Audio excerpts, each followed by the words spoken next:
I'm FX Harsono. I'm Indonesian visual contemporary artist who working with some medium like installation, paintings, video, and performance.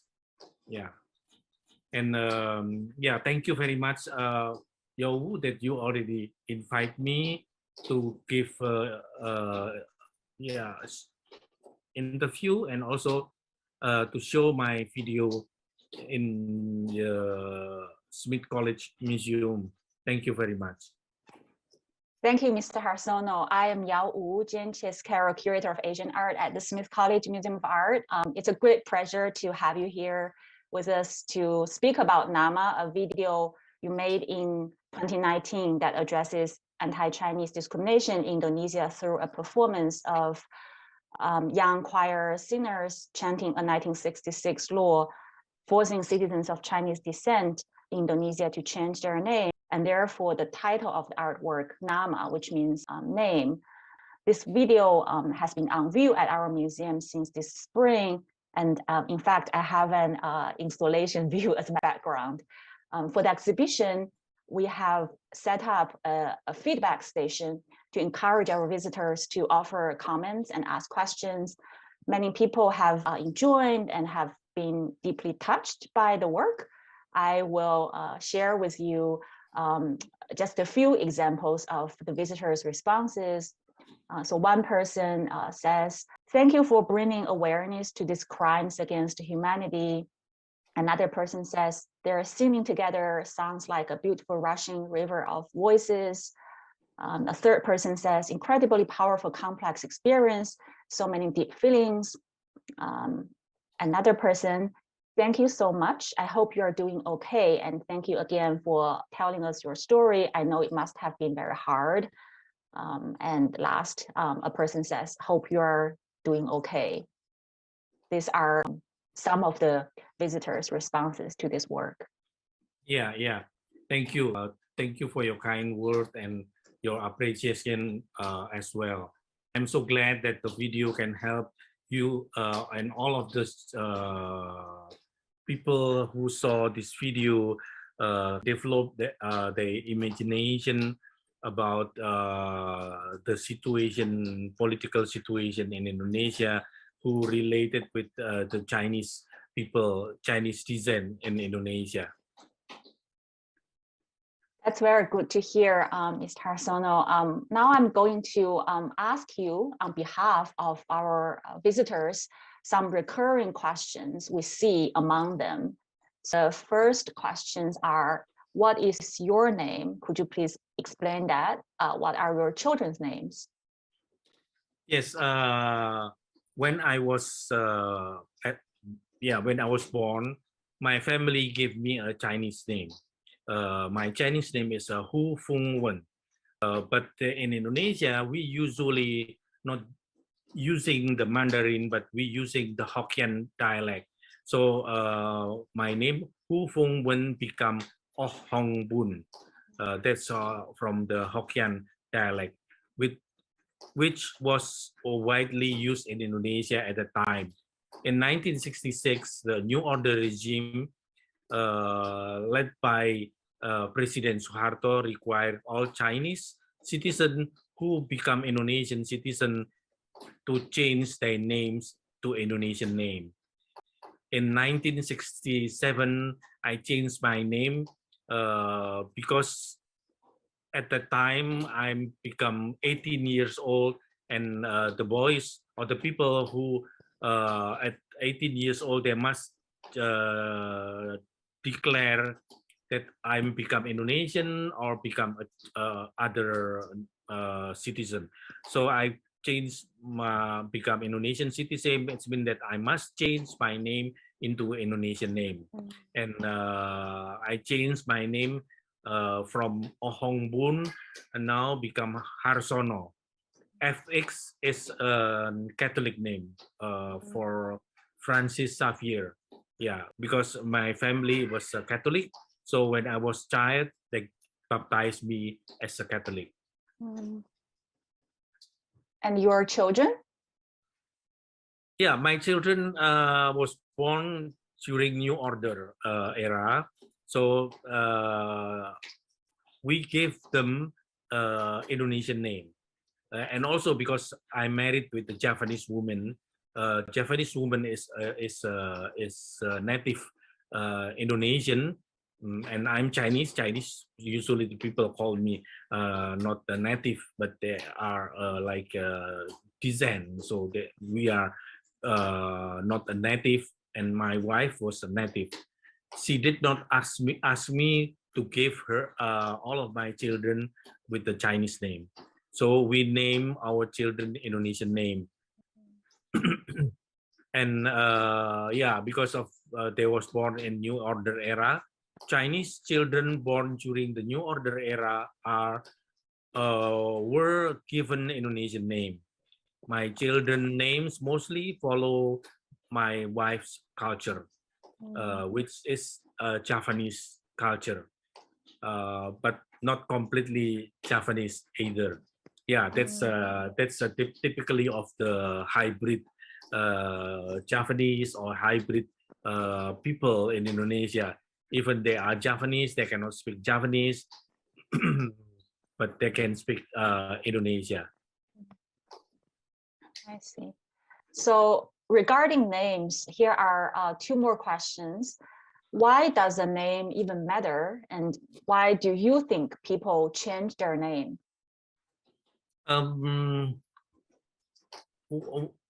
Why do the people change their name? Yeah, because of the government's political policy, they must change their name. But name is our identity, revealing who we are. Each nation or ethnic group gives different name based on their culture, custom, social system, and other factors. The name given to us by our parent must be named for ourselves. If they are the same, it's a purely coincidental. Coincidental. Yeah, coincidental. Yes. No parent wants to give their child a name that demeaning or embarrassing. Yeah. So a name in Indonesia, it's look like a prey from the family to their children. They hope that the children will be grow up like the meaning of their name. Yeah. The Chinese society still practice ancient philosophy. Daughters are not given as good as a son names. This is the traditional of the Chinese tradition. So because the women not bringing the family name after they married, all of the children from they married, they're using the man's family name. So the parent usually give yeah, any kind of name, something like that. Yeah, sometimes the name, the meaning of that name become not so good, like a water or stone or something like that. Yeah, that's very unfortunate in patriarchal societies. yes. Yeah, so here are a few more still related to names or name as a concept. So when the Indonesian government required new names, were people allowed to choose? And then how did some Indonesian citizens of Chinese descent manage to keep their names? And then for people who had to change their names, are they able to return to their original names if they want to? Yes, Chinese in Indonesia is a multi-ethnic group. They are from different part of the Chinese and with the different ethnic. They also did not reach Indonesian at the same time in the same place. Some of the people was came to Indonesia since 7th century, but the other was very new during maybe during 19 something like that. So some of the Chinese people we call new Chinese because they came to Indonesia and they lived in Indonesia for maybe 2 or 3 generations. Usually the Chinese people who already in Indonesia for a long time, maybe like me, I'm already five generation. So my family called Chinese descent, and then don't care with the tradition, Chinese tradition. Usually they already mix with the local people, so they using the hybrid culture, not Chinese, but even not Japanese. But they are not following the Chinese tradition. Like they not pray in a temple. Some of them already changed their religion, become Catholic or become Christian or become a Muslim. So of course, if they already change or not following the tradition, so they don't care with the name, with the family name. They just only gave any kind of name. But the new Chinese, usually they still practicing the tradition, Chinese tradition from the Chinese mainland. So they still try to keep their family name. Like if they have a family name with Lim, so if they change become Indonesian, so the name become Limartono, Limantono, Halim, or something like that. Or if they are their family name using Tan, so become Tangyo, Sutanto, something like that. But yeah, like what I said, I'm already maybe 5 generations, so I don't care with my family name. Yeah. And nowadays, are some people able to change back to their original names? Yes, they can change back, but of course, it must be changed all of the identity letter,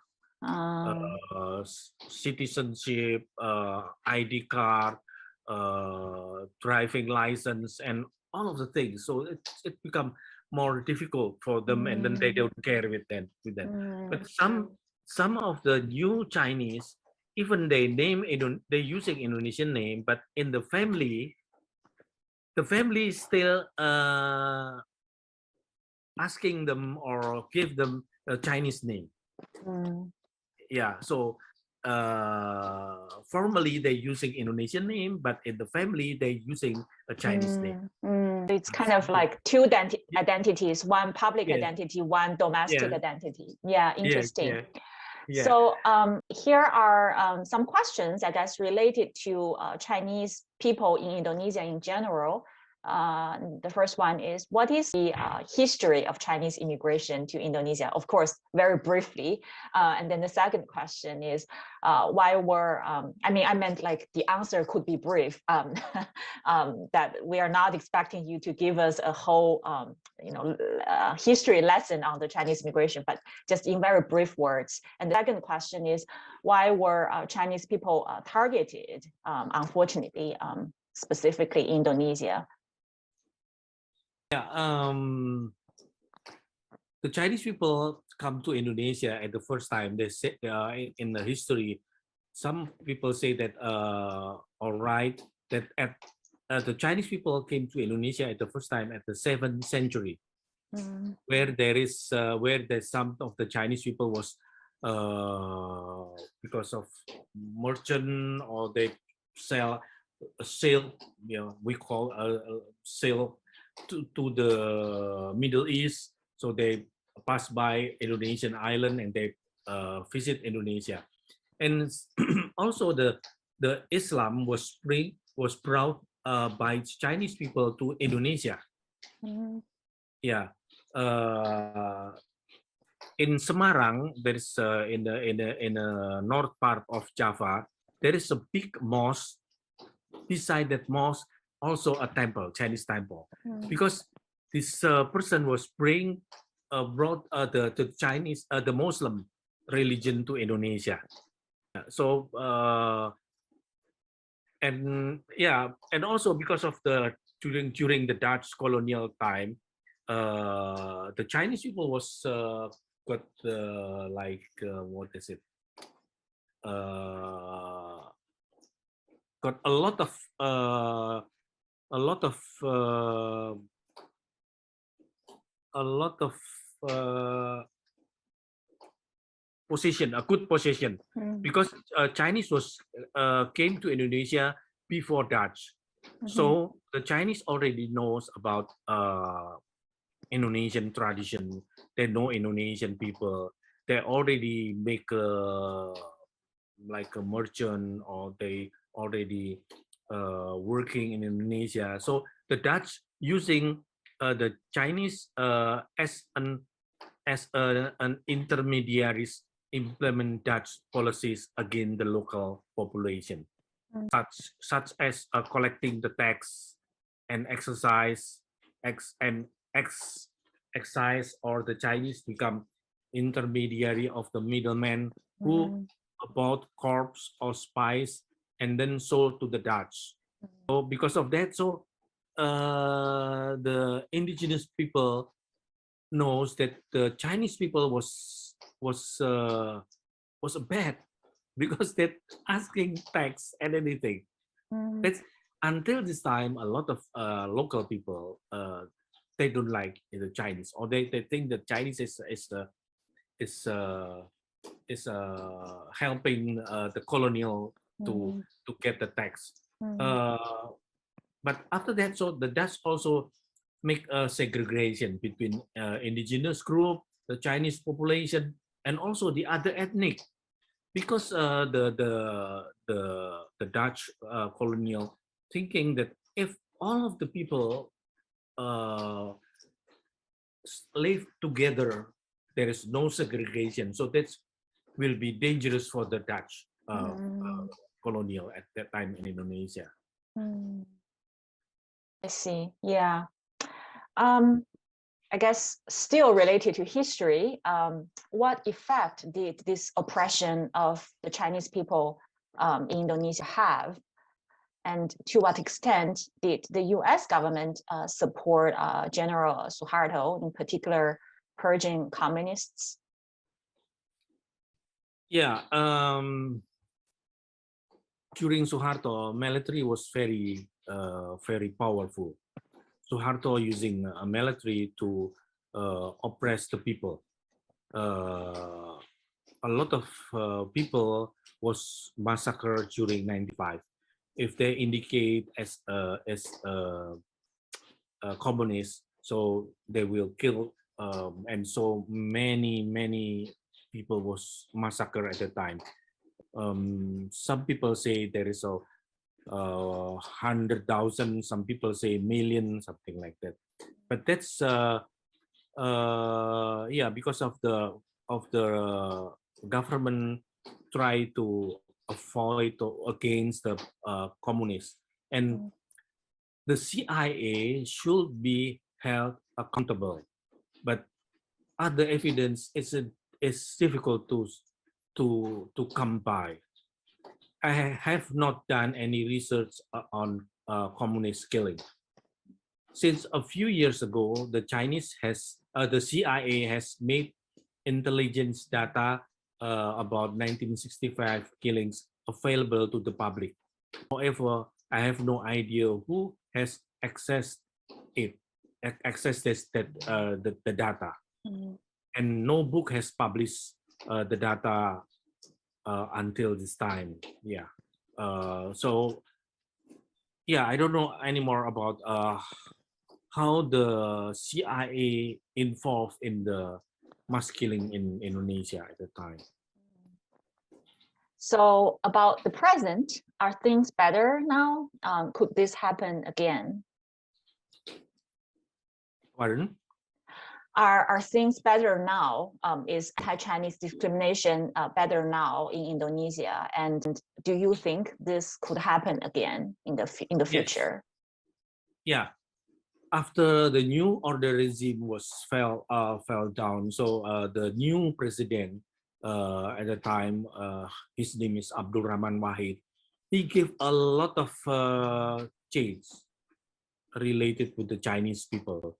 During the Suharto era, during the new order, the Chinese people cannot celebrate the Chinese New Year. The Chinese people cannot practicing their religion or their culture. The school cannot teach the Mandarin language or the Chinese language. But after the Abdul Rahman Wahid make a lot of change. The Chinese people can celebrate the Chinese New Year, and the Chinese New Year is a holiday, and the Chinese people can practicing their culture, and also the Chinese people, if they was born in Indonesia, so they no need to have Indonesian citizen. Before, Indonesian citizen using by the government to get money from the Chinese people. This is part of the corruption, and they blackmailing to the Chinese people, because you are Chinese, must have a Chinese citizen, and also you must pay something like that. A lot of things, but now the Chinese people don't need to have Indonesian citizen. If they already declare in the ID card they are Indonesian citizens, so that's all. That's enough. Yeah. But of course, in some political situation, like usually in during the election or something like that, some part of people still using Chinese as a result to against the other political the political man, something like that. So say that they are like Jokowi, our president. Some people say that Jokowi is a Chinese, but of course not. Why? Because to make the people not choosing the Jokowi during the election, but the people don't care with that, because you know, Indonesia now is the people become much clever than before, so they don't care with all of these issues about. But of course, at 1998, there is a big riot in Jakarta, because of a lot of Chinese people the Chinese women was raped, and also the Chinese shop was burned and something like that. That's unfortunate, and hopefully it doesn't happen again. Hopefully hopefully we'll learn from history and don't repeat mistakes. So switch to the video itself. I have this on the screen here, and as you can see, many people are interested in the clothes worn by the singers. What is the significance of this type of clothes that they wear?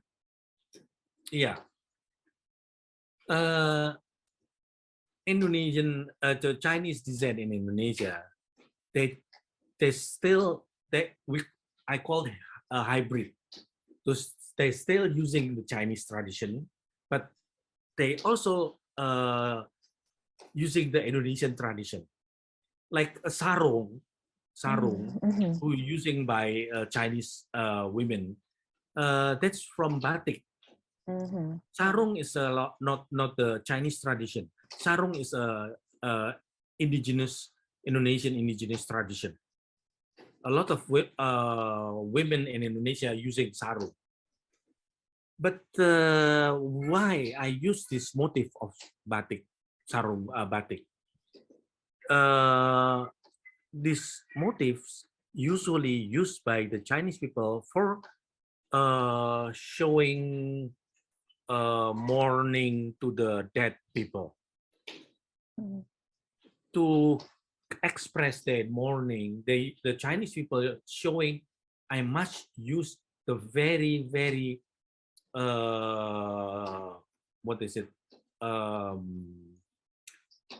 Very simple dress to express their condolences. White is very simple, just white. There is no color. And then the Chinese women, when they already using the sarong, they choose the blue color sarong. Oh, now we people say indigo, but before they say that this is a blue and white sarong. Why? Because the sarong was made very simple, just only one color, blue and white. But the family, the close family with the dead people, they not using the batik, but they just using sarung with the unbleached cotton. So they are very cheap. Of course, they are very cheap textile, and also the clothes. The men also using the unbleached cotton. The unbleached cotton was not so white, like a little bit yellowish, something like that. Yeah, off white. Yeah. White. So still about the video itself, what language are they speaking or singing in? And could you please tell us how you make this video and why you make a video? Yeah. The idea of this video is about nama. Nama is a name. And like what I said before, that the Chinese people give the name to their babies. It's look like a pray to the baby, that they hope that the baby can be growth and become man or women like their name. So for me, name is a pray. And then how to express that pray in Indonesia or everywhere, usually not just only speak pray, but they also sing the pray, the pray. In the Catholic we call litany. So I say that, oh yeah, litany, sing. But what text that I will give to this to use this song? I use the name of the Chinese people and and change to Indonesian people, and the meaning, and all of the text, all of the lyric of that song was name, just only name, and also talk about who initiative to change their name. That's General Suharto. And then I'm using litany because I'm Catholic, so I'm very familiar with Catholic. So I asked my friend who I collaboration with a musician. I say that please make a song about name with characters of the litany. And my friend, he is a Catholic, so he understand about what is it litany. So they make it. So that's the language was Indonesian language, but all of the lyric was about name, yeah, something like that. So I collaborate with Michael Asmoro as a musician, and also Gunawan Marianto, choreographer and script. Yeah, Gunawan Marianto already passed away a few months ago. Oh. Yeah. Sorry to hear that. Yeah. Yeah. And I guess people are interested, like why video? Why video as a medium for you? Yes. From 2000, yeah, 1998, 2000, I'm starting working with video. And video for me is a medium who can tell a story. if I make a painting, so just only like just only one panels to show a lot of idea, got big idea. So I'm thinking that, oh, maybe using video is good because they sing a name, and when I working with one group of choir from the Catholic university, and they sing the song, and then I make a video. Yeah. Mm. Does this video give you a sense of catharsis? How have people responded to Nama so far as you know? Yeah, some people say that, oh, that's a beautiful song, and they think that this video is not talk about the angriness, but it's look like that. Yeah, this is the situation. Mhm. This is the Mhm. this is the situation, and then all of this video was just only talk about how the people suffer or discriminate because they must change their name, something like that. Mhm. And have you received any responses so far to this video from Indonesia and from other parts of the world? Yes. Not just only this video, but also when I make like a collaboration or give a workshop about the name. Mhm. So in 4A Sydney, Australia. So when some of the people who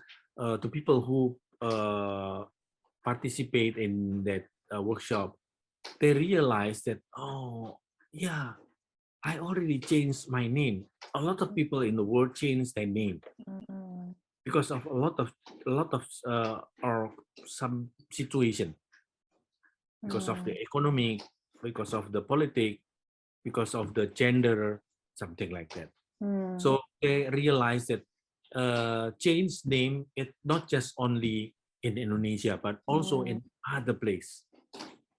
Yeah, that's true. Nama does have a universal resonance, right, around the globe. In fact, you would be pleased to know that your story resonates with our visitors here at Smith College in Western Massachusetts in the United States as well. I have actually 3 stories that have been shared by our visitors. One person says that, thank you for standing up for all the oppressed people around the world or over the world.